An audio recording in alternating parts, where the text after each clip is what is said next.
I just had it first on the list. If you don't want to, Yeah, that's fine.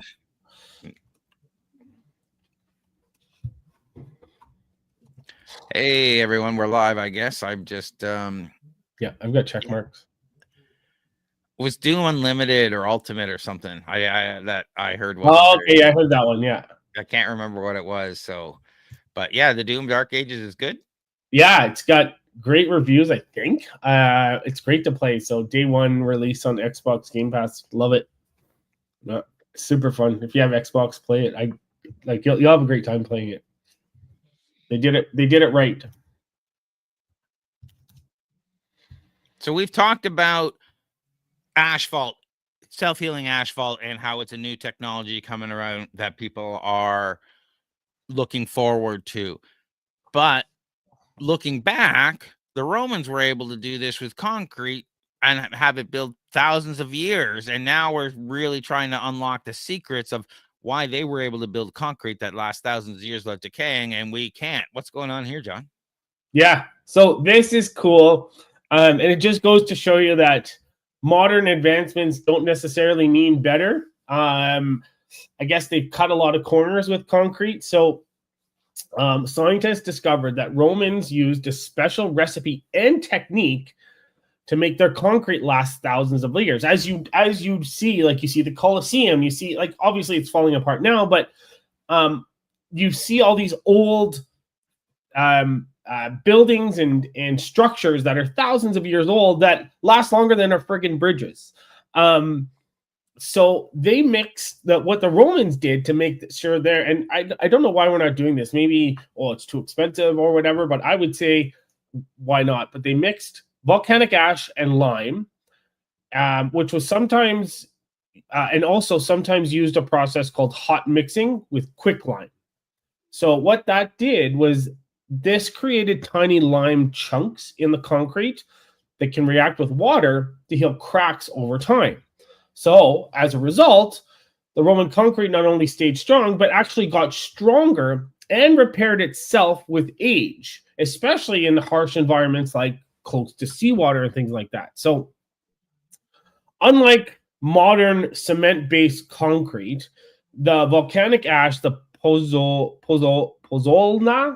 and lime and water, and they sourced, and the reason why it's called pozzolana is because it was sourced near regions near Naples, near Pozzoli. I'm butchering these names, and I apologize. But that was the key ingredient for the chemical reactivity. So the other thing, and so for those of you that don't know what quicklime is calcium oxide, essentially. So they would use that instead of, or alongside lime, which is calcium hydroxide. And so that employed kind of a hot mixing technique, which involved mixing quicklime with water at high temperatures, which would result in the formation of these white lime clasts.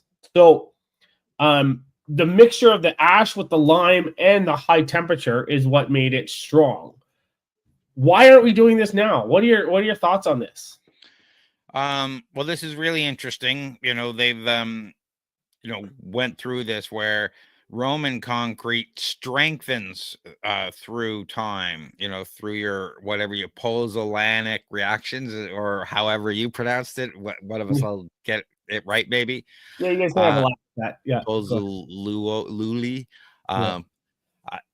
So they use volcanic ash. Lime clasts were misunderstood as flaws, but are now seen as engineered self-healing features. Roman builders mixed concrete over 200 degrees Celsius, far hotter than any of the modern techniques.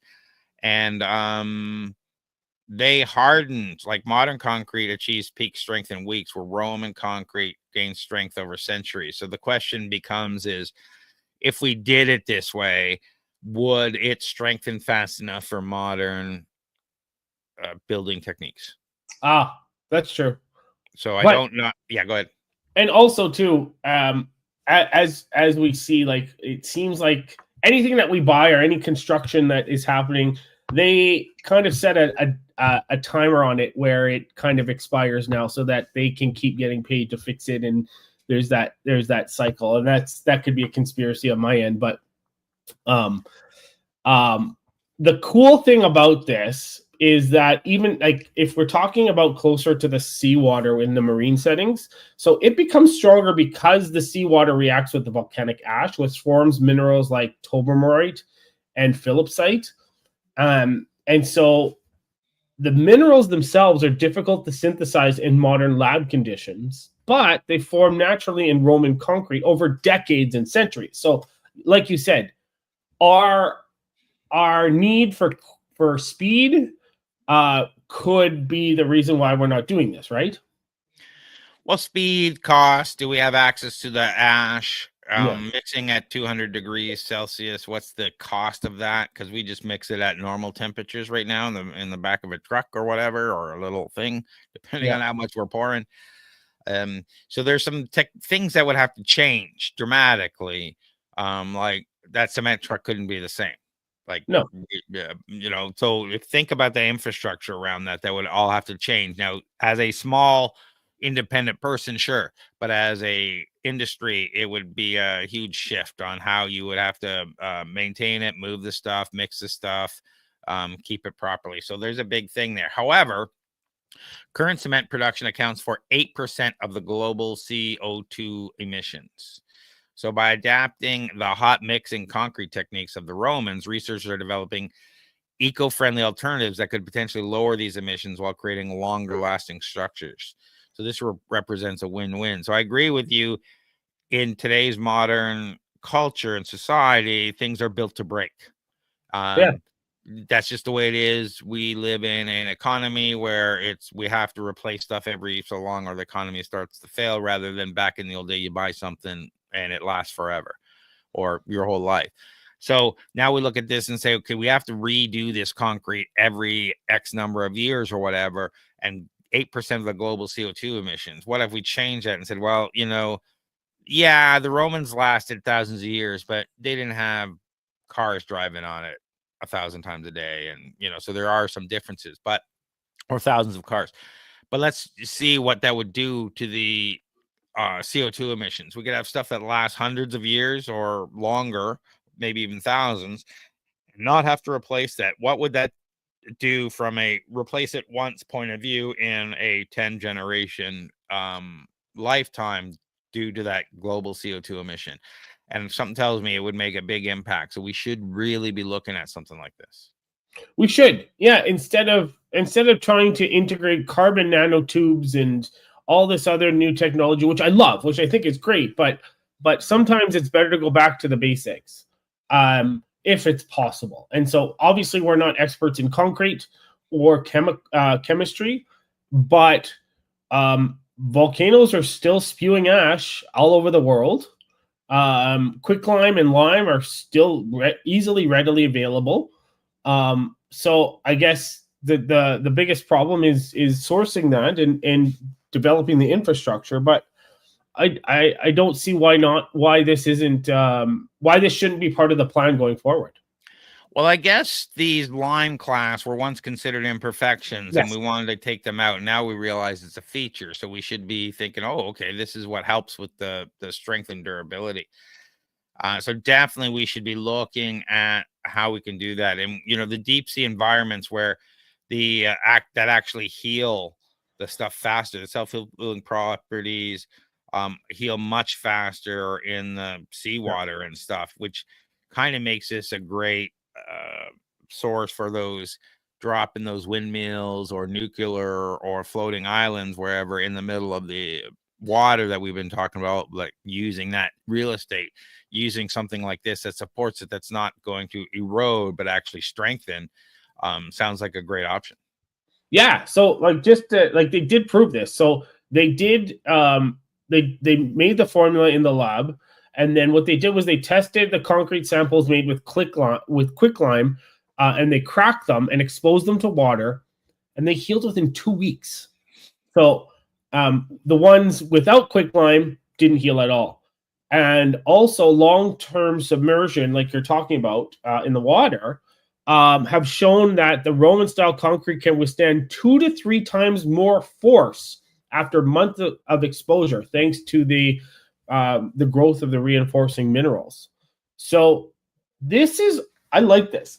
This is really cool. I like that they're finally realizing that there was some smart people back then. Yeah, and it looks like the reason why it's not used right now is a lack of ingredients. Okay. And that just might be, the stuff is available like in the world, but no one's packaging and putting it out there. Yeah. Yeah, exactly. So I love what we're doing here. And I think, as we move forward, we want to take a look at how we build buildings that last longer, how we build infrastructure that lasts longer. And especially, around marine stuff, when we talk about all the flooding and stuff that happens in the US, using this type of things to build those walls that actually strengthen the more it gets exposed rather than weaken, would might help New Orleans in those areas for flooding problems. So it'd be nice to take a look at this.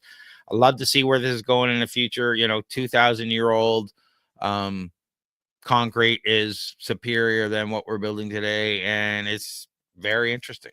Yeah. Let us know your thoughts. Love to hear your leave your comments below.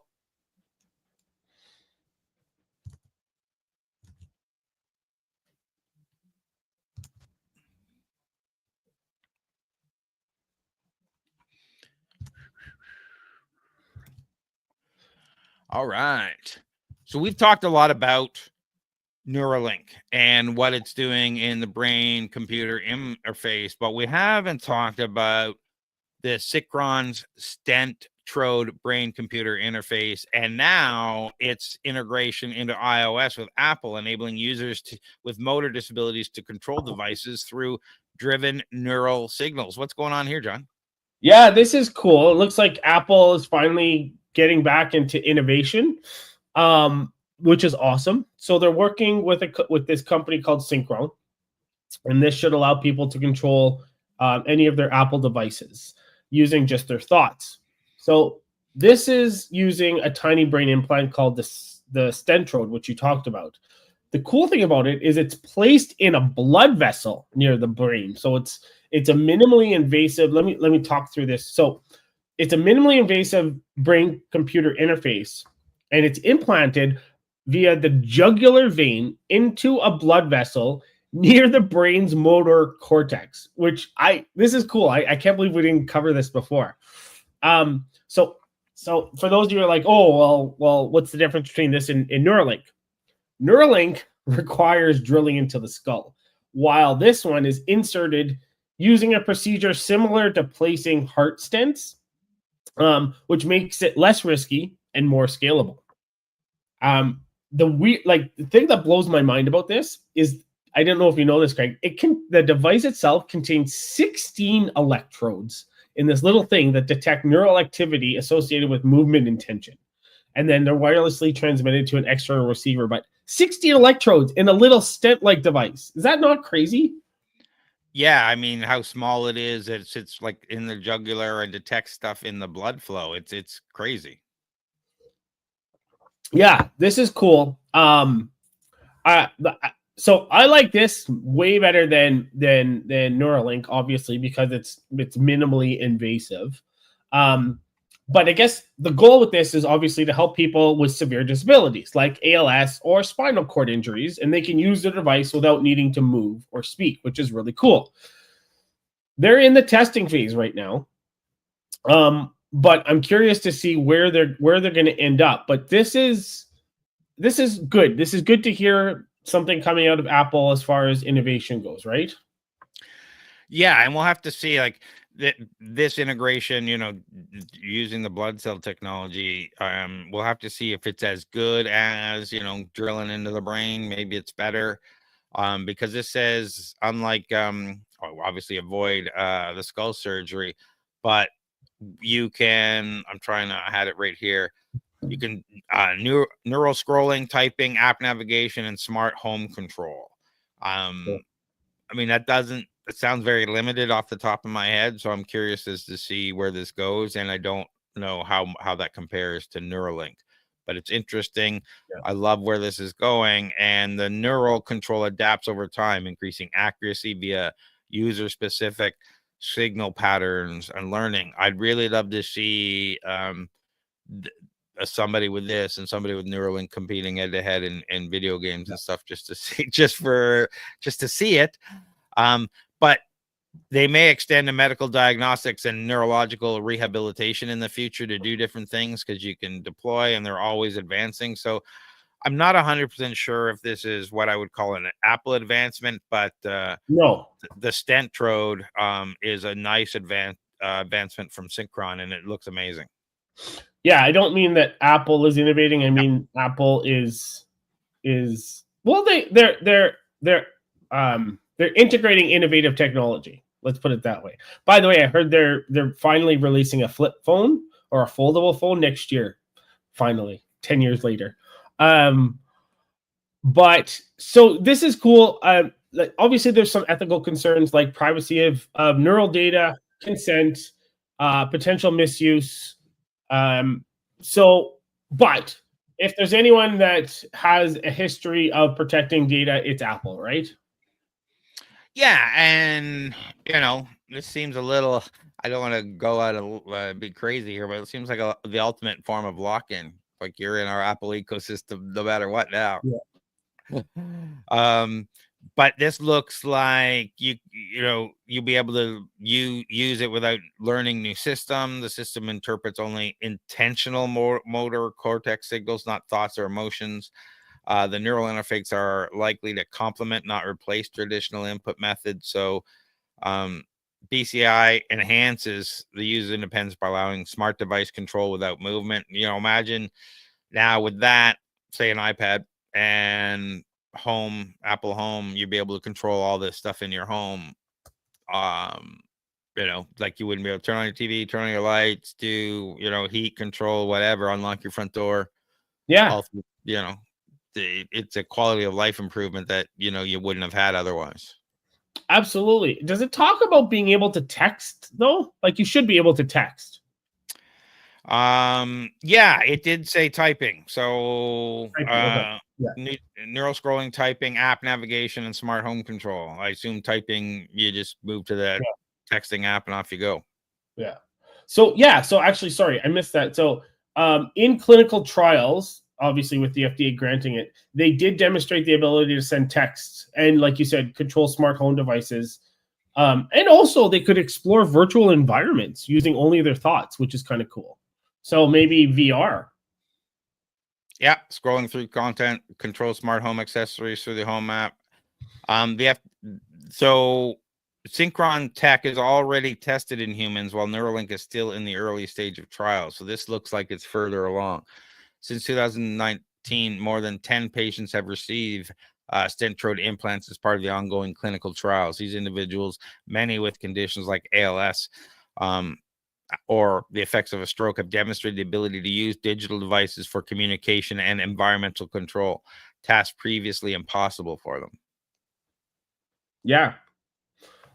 So this is obviously they can, if they can use the Apple Vision Pro, then obviously they can navigate virtual environments. But this is this is crazy that we totally missed our radar, but obviously there's so much tech out there, it's hard to capture everything. But it's not surprising that this is further along, because this is minimally invasive. There doesn't require drilling into the skull. It requires kind of implanting this device using similar method to implanting a stent in your heart. So I'm not surprised. But this is interesting. Yeah.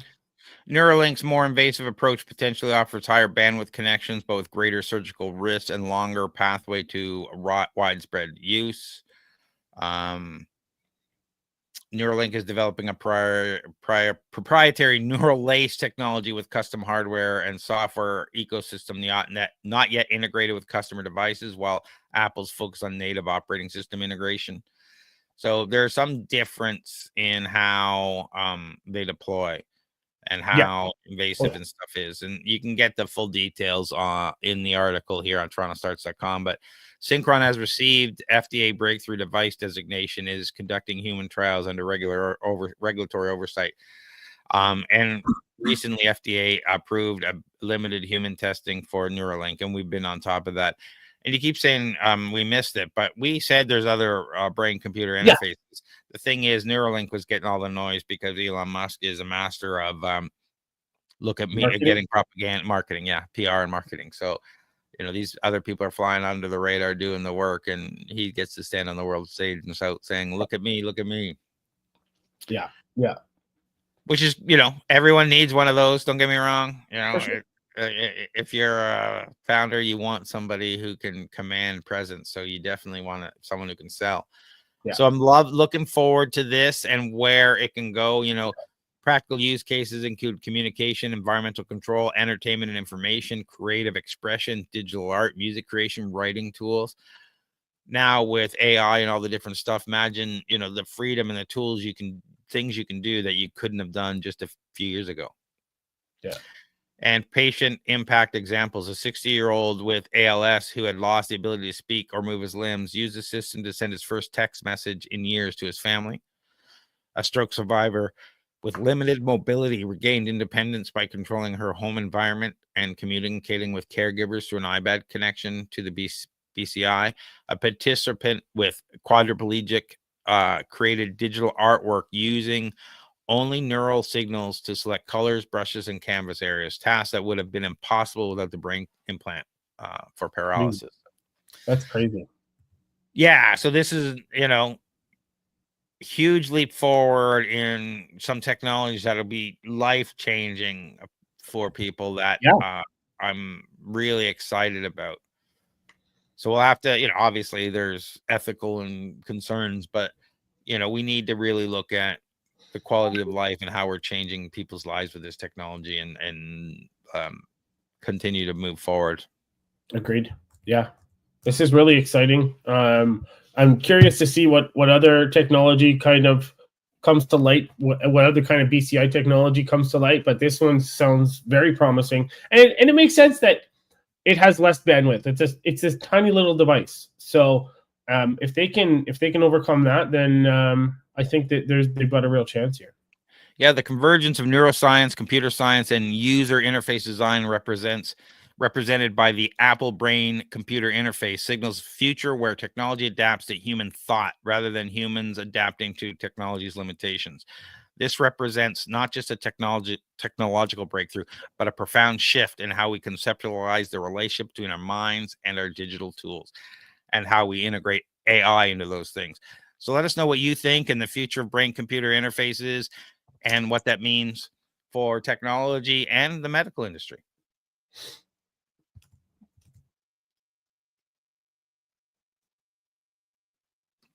That's better. All right.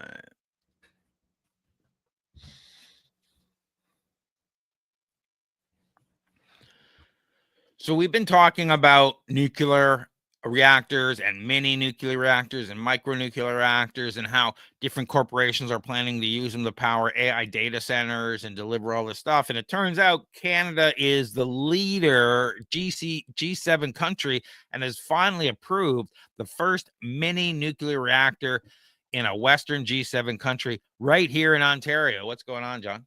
Yeah, this is cool. So the first of 4 planned SMRs at the Darlington nuclear site in Ontario by OPG. So they're constructing this. So we've become, like you said, the first Western country.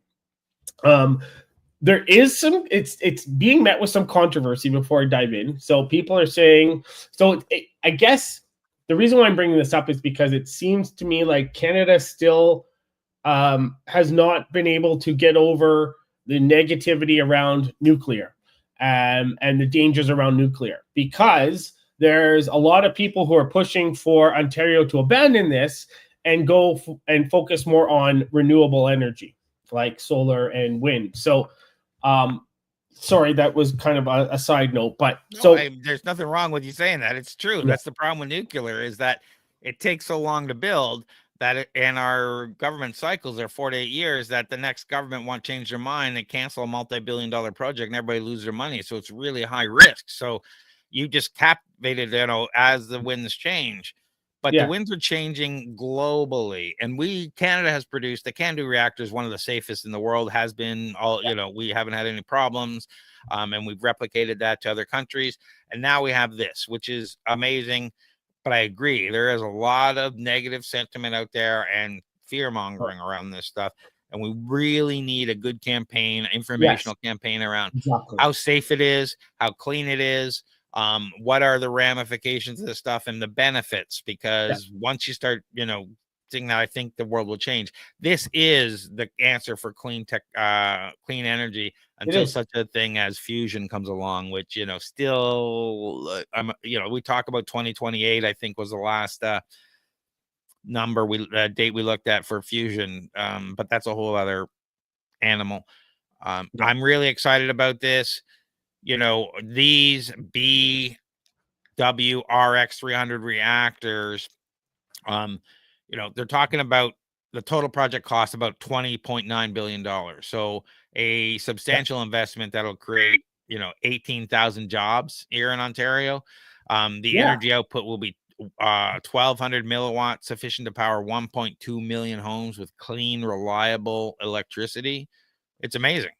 Yeah. And something to note, 80% of the project spending is supposed to go to Ontario-based companies. So 80% of that 20.9 billion is going to stay in Ontario. So so first off, government needs to do a campaign nationwide, or especially in Ontario, to educate people on how safe nuclear power is, especially with the new technology. And talking about technology, so this, you talked about, it's a GE reactor. So this one uses boiling water, which uses natural circulation for cooling. So it reduces the need for pumps and it increases passive safety. So it can shut down and cool itself for at least 7 days without external power or operator intervention, which is awesome. And they need to communicate that to the public, because you've got these fear mongering, like you said, people, and it's just, and I was one of those until I started diving into this. Like, I was like, no, the nuclear technology is not safe. And so people need to be educated. Yeah, absolutely. And understanding that this really is a source of clean energy, that I'm not saying we stop looking at solar, we stop looking at wind, we stop looking at all these renewables, but nuclear is, they eat their own stuff now. They don't have to be under pressure. There's a bunch of things that we won't have the meltdowns like we've had in the past. And even when we've had those meltdowns, the impact has not been as severe as we've been led to believe. So we need to really take a look at that. Some information needs to be around that. I really love that Canada's being a leader here. Stephen Leachy has said that this is a historic day for Canada, built here, right here in Ontario, will be led by Canadian workers using Canadian steel, concrete, and materials. Maybe they're using that old Roman technique. We'll know. The focus on local resources and labor not only boosts the economy, but establish a model for national industrial leadership in the nuclear sector. It's great. We're training a whole bunch of people how to build these. And as we go out, that's a skill set that we'll replicate across Canada, but also potentially deploy in other areas, right? So that's a fantastic. I'm glad we're spending money here. I've always complained. You've heard me complain that there is a huge difference between being anti-American and being pro-Canadian. And this feels very much like a pro-Canadian move that I'm happy to get behind. I agree. Yeah. And so just to put this into the global context, so these SMRs, like this one that we're using, so the cool thing about it is they're designed to be built in factories and then assembled on site. So that can reduce the construction time from decades to a few years, which is why they're looking at 2029 for the first one to be operational, 2029, 2030. So it's cool. And globally, there's over 80 different SMR designs that are in development, but only a handful have been built. And guess where they've been built? Russia and China. So we're the first in the West, which hopefully we're going to set a benchmark for other countries. Yeah, and we need to get on top of this, right? If we claim that we want to be, net zero, and the latest things say net zero is not enough. And I'm not going to be an expert in that area. I think any reduction in carbon's good. So, feel whatever works is great. Yeah. But I love the fact that, nuclear is an answer that works in all scenarios, and we need to not get behind the rest of the world on this, from a Canadian economic point of view, but also from a Western power and economic point of view. It's a scary world out there right now with potential wars breaking out everywhere, and we want our own sources of power, we want our own control, we want our own, a lot of stuff that we can build here, because the world could quickly become isolationist, and we might not be able to get supplies that we need. Yeah. One thing to note, though, for this whole thing is the CNSC, the Canadian Nuclear Safety Commission. So they granted OPG a construction-only license. So the license only covers construction. So operation will require a separate approval, which I'm sure is normal, but just something to note there. Yeah, I'd like to look into that deeper, but that sounds like a governmental process. You step by step. You get the thing to approve construction, then that has to be fully inspected. That construction has to be approved, and then we'll do testing. And once the testing goes and everything looks okay, then we'll approve whatever, right? It sounds like a staged approach, and it should be. When you're talking about nuclear and stuff like this, you can't just flick a switch and say, here we go. Yeah. You want to stick your fork into the wall outlet and see what happens. It doesn't sound like a good idea. Yeah. So let us know what you think about these new nuclear mini reactors that are being deployed and built here in Canada, hopefully by 2029, to supply us with all sorts of green energy. And we're going to move. How many did you say we're building of these, John? 4. And that'll be great. And everyone's looking at this to see how successful it is to deploy it across the rest of Canada and potentially elsewhere in the world. So leave us your comments on what this means to you and what you think about this. Is a pipe dream or it's happening? Yeah, let's get it right.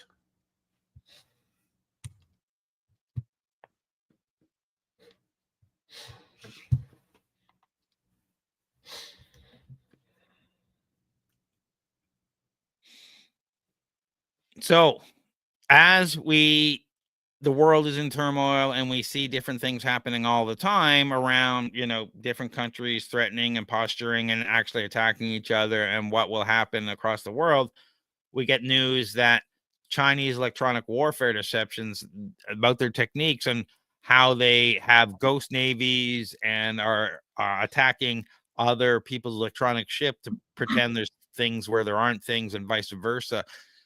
This is interesting technology, John. What's going on here? Yeah, I like this. This is cool stuff. This is like hacking 101, or this is just cool, straight out of Star Wars or war games or things like that. So they've developed this ghost navy, quote unquote, technology. And it's just based on a network of coordinated electronic jammers that emit deceptive radar signals. So the devices, which are developed in Beijing, they can be deployed around one single warship. And what that does is it creates the illusion of multiple vessels on enemy radar screens. The core of the innovation is the use of 1-bit signal processors within each jammer. And this simple chip determine if incoming radar waves exceed a certain voltage threshold, and then they emit false signals accordingly. So by synchronizing a bunch of these, they can sculpt a highly convincing pattern that mimic a fleet radar signature. How crazy is that? It's amazing. Like the stuff they're coming up with. It's interesting to see the different approaches we have, say, in the West versus the East. Yeah. And where they're this is what I would call a high-tech, low-tech solution, or a low-tech, high-tech, whatever you want to call it, which it seems relatively easy to deploy, relatively inexpensive. The US would deploy something that's millions of dollars versus something like this. And it's interesting how, because that's an industry, military is an industry, versus it's a practical implementation in China. It's a different mindset, which means we could be way behind on a lot of things. A great example of this kind of thing, and I'm going off a little bit here, is the Korean cardboard drones. we build drones for, hundreds of thousands of dollars that fly, and then they just pump out these things for a few $100 and build thousands of them and send them at you. Like, how do you defend against that? So it's interesting ways to approach the technology. And at some point, if we are moving to more of a militaristic world view, we really need to take a look at these types of techniques and start learning from our enemies and saying, how can we do this cheaper, faster, better? Yeah, exactly. And you hit the nail on the head. The Western world is all about more money, more innovative technology, instead of looking at kind of the first principles or the basics of it, right? So there are other decoy systems, but they often require expensive equipment to replicate complex electromagnet profiles. So the cool thing about this, and like you said, it's agile and it's cost effective. The jammers are small, they're low cost, and they're adaptable to changing electromagnetic conditions. So they can rapidly deploy, they're flexible. And so, and they did apparently in digital simulations, it's proven effective at deceiving even advanced radar guided anti-ship missiles. So it causes them to target phantom ships while the real vessel remains hidden. This reminds me, there was the show called The Last Ship. Yes. Yeah, and this kind of reminds, they did something, I can't remember, some sort of decoy, but yeah, this kind of reminds me of that show and some of the strategies they deployed. But obviously not this. But this is awesome because it's low cost and it's super agile. Yeah, they deployed some big reflective, or a few of them, to make it look like there was a bunch of different things out the ships rather than just the one. Yeah. But it was interesting. Yeah, that again, it's a TV show, so but that was the kind of concept here. And you got to think, all right, if they can do this in the water, why can't they do this in the air? Why can't they do this other places, right? So we have speed, to maybe I'm just saying that Yeah. this is this solution that we're aware of. But how many times in the past 20 years have we lost planes and signals have been changed or somewhat, and the US has that IDF or whatever cloning technology where they can fly behind something and pretend it's that thing and you won't detect them, and a few other things. So it's interesting to see where this is going. And this technology sounds like it could, maybe not the same, because of water, because of metal, because of reflective surfaces that may allow all this stuff to work better, that we can't do this in air combat or what other things, like even land combat. Yeah, well, the thing is like they could be vulnerable to advanced countermeasures like networked missile systems, which are capable of verifying radar data. But they do have future plans that includes integrating AI for smarter signal coordination and resilience against electronic countermeasures. But what if we're talking about what? I guess this doesn't relate, but I was thinking of, because how false GPS signals and all that sort of stuff costs shipping containers or shipping companies that millions of billions of dollars. But this doesn't come into play here because, maybe it does, but who knows? Advantages over traditional decoy systems: cost effective. China's electronic warfare deception system represents a significant economic advantage over conventional decoy systems. Traditional Navy decoys, whether physical floating devices, chaff, or specialized decoy vehicles, require substantial material resources and maintenance. In contrast, this new electronic approach relies on relatively low-cost electronic components that can be mass-produced and easily replaced. Yeah. So, operating agility, adapting in real time, enemy radar scanning techniques, changing tactics and situation, friendly force movements, and environmental conditions affecting radar. The jammers can dynamically adjust their deception patterns based on all of those things, which you can't necessarily do with physical decoys and whatnot. Yeah. My question is, though, if we know about this technology, what technology don't we know about that they've developed further, right? Well, we got to assume that the militaries are all keeping tabs on each other, and there's a lot of stuff we don't know about. And if you follow any sort of conspiracy theories, I'm sure you can just go back and look at a lot of the Congress stuff where they're talking in the 70s. They were talking about weather modification devices, and they were talking about beam weapons, and they're talking about this, and they're talking about that. And, you know, you can say what you want. They were talking about it in Congress, and they were under countermeasures and all that kind of stuff. So there is stuff out there that we definitely don't know about. Yeah. And let's talk about that Havana syndrome, that sonic device that was deployed on U.S. embassies. Yeah. We don't really know much about that, but it was deployed in several, used against them in several locations around the world. So we don't know. So the practical combat effectiveness is fooling the enemy, right? Practical combat implications: enemy weapons may be wasted on a non-existent target. Targeting resources become divided among real and phantom ships. Decision-making cycles are disrupted. Defensive systems gain a precious additional time to respond to actual threats. So something like this could definitely give the upper hand if we don't know how to counter it. Yeah, absolutely.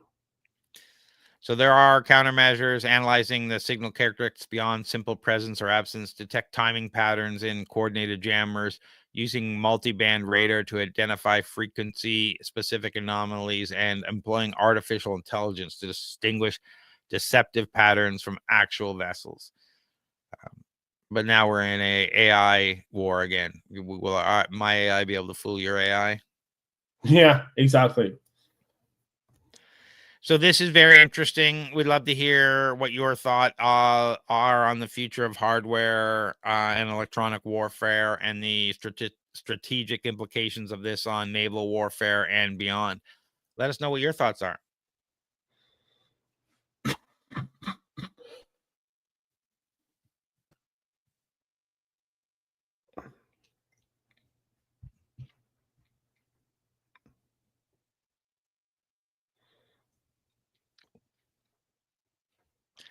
Supercapacitors, also known as ultracapacitors, are energy storage devices that store energy electronically rather than chemically, as in traditional batteries. This fundamental difference gives supercapacitor technology several distinct advantages, particularly in power density and charge discharge rates. With conventional batteries, might take hours to fully charge. Supercapacitors can reach full capacity in seconds or minutes, exemplifying true fast charging technology. So what's going on with these supercapacitor battery killers, John? Yeah, this is cool. So they've developed this new material and structure by engineering composite fibers from single-walled carbon nanotubes and polyaniline, which is a conductive polymer. So what they did was, by uniformly dispersing the polyaniline or PANI at the nanoscale and anchoring it onto the highly conductive carbon nanotubes, they created a fiber structure that maximizes both electron and ion transport. So it overcomes the typical challenge of poor integration between active materials and conductive substrates, which typically would limit the performance of earlier supercapacitors. So they demonstrated a record-breaking energy density of 418 watts per kilogram, compared to or exceeding many other lithium-ion batteries. Well, it's just crazy. The other thing is that 100% of its original capacity was maintained after more than 100,000 charge-discharge cycles. And for those of you that don't know, your batteries have a limited cycle. I think it's like 10,000, or I could be wrong. So this is battery, but that. it depends on the battery, but yeah, they're, Yeah. it's only a few thousand. Yeah. So yeah, this looks great. And sorry, you guys might get mad at me. I meant watt hour, not watt. 418 watt hours, not watt. Sorry. That's quite okay.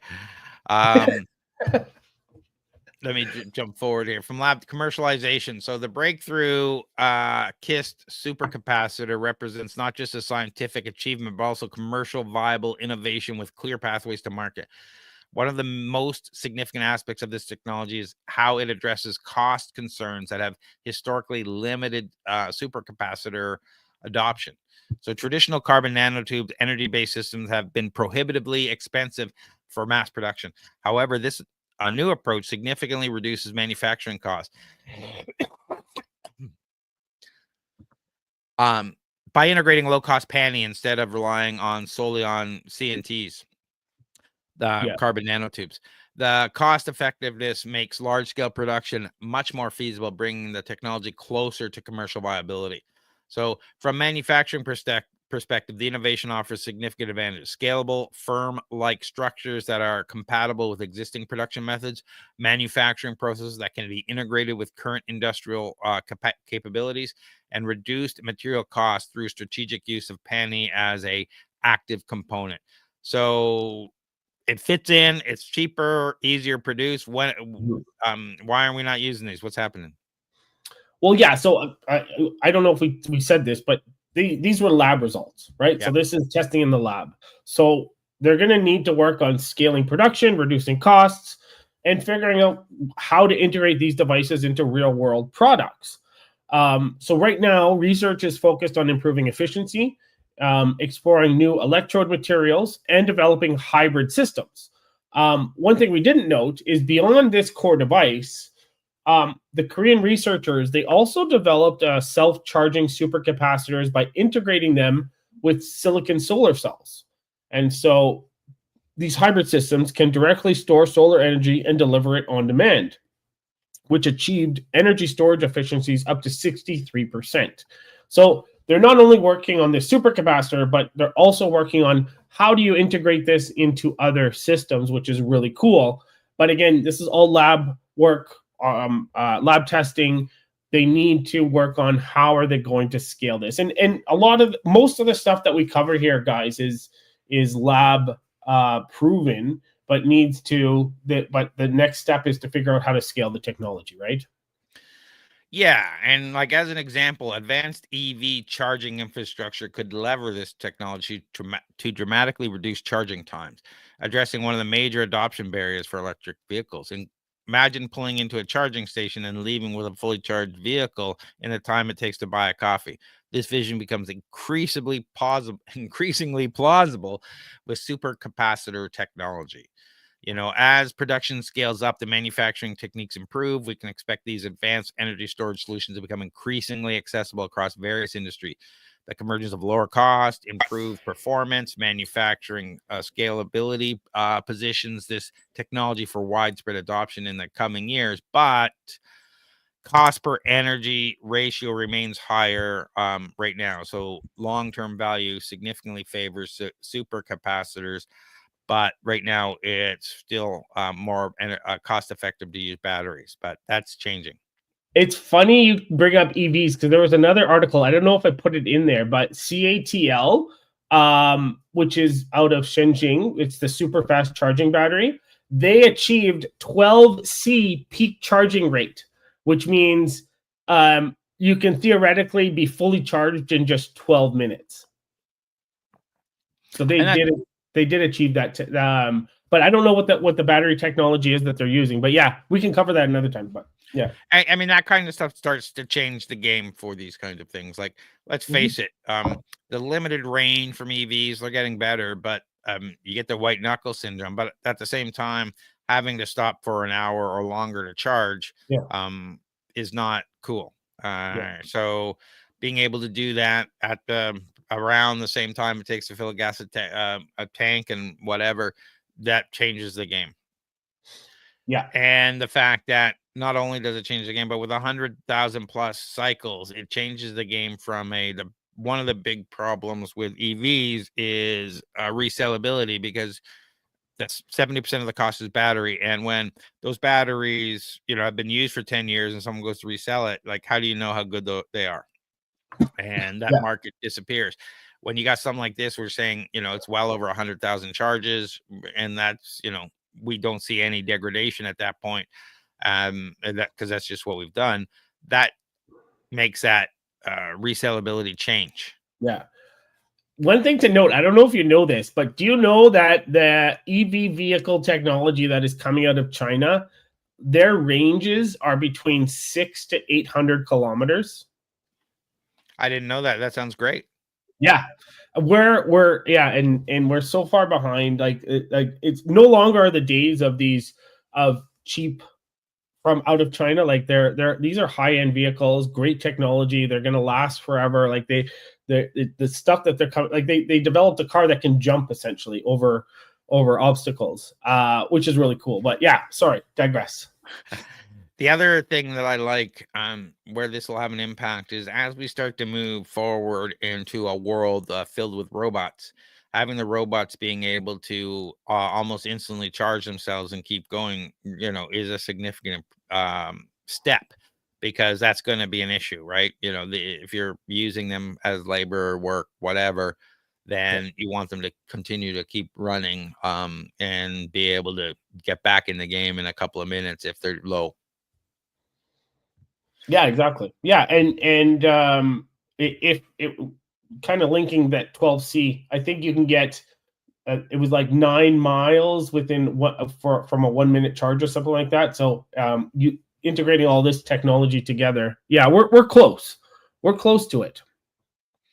Yeah, and again, it changes the game on everything. Like those scooter companies and whatnot. The biggest problem is charging the scooters. They get left all over. Someone's got to go pick them up. Someone's got to plug in, charge the batteries. They take forever. When you have these instant charging things, or within a short period of time, it changes the industry and the whole process around it. So this is very interesting. I really like where this is going, and where we're going to end up. I think it's going to be great. Yeah. And they're talking that more widespread adoption in consumer electronics is expected in the 3 to 5 year time frame, while with automotive and large scale energy storage following 5 to 7 years. Yeah, it's funny because that your article says 3 to 5. Everything we talk about 3 to 5. We're gonna really have to put together a spreadsheet of everything that we predicted 3 to 5 years out and see how accurate we are. Well, that's a lot of work, but I did that for battery technology last year. I had that whole thing. Here's the stuff we talked about. Here are the projections, because that's very specific. But this early commercial adoption for this is 2 to 3 years. So, but that's kind of specialized with premium pricing and then moving into consumer level. So it's starting to happen. Currently, on a cost per energy storage, supercapacitor are generally more expensive than traditional batteries. But however, considering the total cost of ownership over the entire lifetime of the device, the equation significantly changes.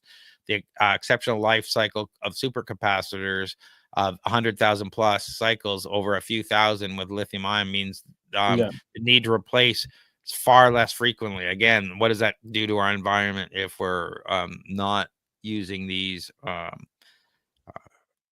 destructive type lithium or rare earth every 5 years or what have you, rather than every 30 or 40? Well, right now, even cell phone companies are integrating silicon-based batteries as of right now. Yeah, it's happening. So let us know what you think about these supercapacitors. Do you see them hitting the car market faster? You see them hitting another market that we haven't talked about, drones or what have you?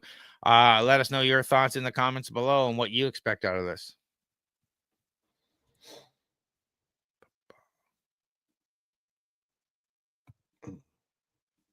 So what do you got going on, John? Yeah. Summer's coming, summer's up, summer's here, maybe. Just plugging away and helping companies secure government funding. If you need some help or have any questions, reach out to me on LinkedIn. How about you, Craig? What are you up to?